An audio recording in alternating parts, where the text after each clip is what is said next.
So let's take the first question. Assalamu alaikum.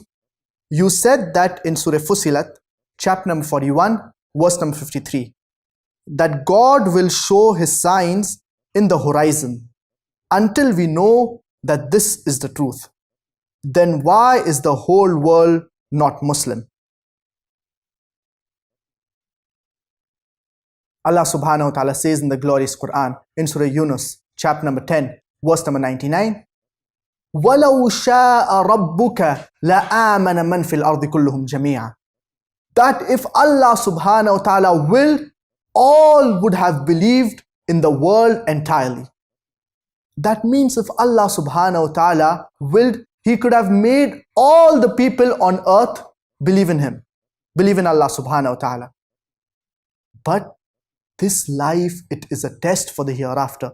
If everyone would have been Muslims, or if Allah subhanahu wa ta'ala would have made everyone accept Islam, then where lies the test?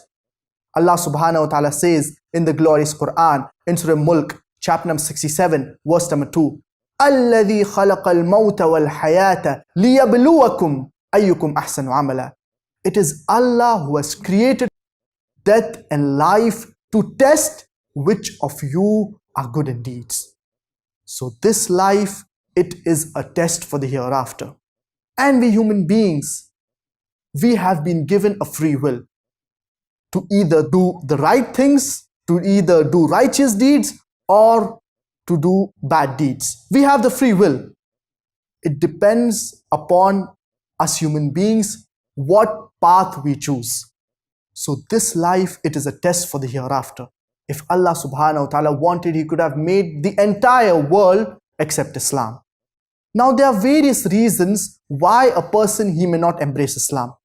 There are many people who know that Islam, it is the correct way of life, but yet they are persistent and they do not embrace Islam. Now what are the reasons? There are various reasons. For example, a person, if he wants to embrace Islam, he may think that he will have to leave his previous lifestyle. He will have to change his previous lifestyle. For example, he will have to stop having alcohol. He will have to stop having pork. The woman, she may think that she will have to start wearing the hijab. So all these things, a person may think that they are obstacles. That's the reason a person, he may not embrace Islam. But the moment a person realizes that Islam, it is the correct way of life, he should immediately accept Islam. The first and the most important thing is entering into the fold of Islam. Later on, the practice can come gradually. But the most important thing is believing in one God, Allah subhanahu wa ta'ala.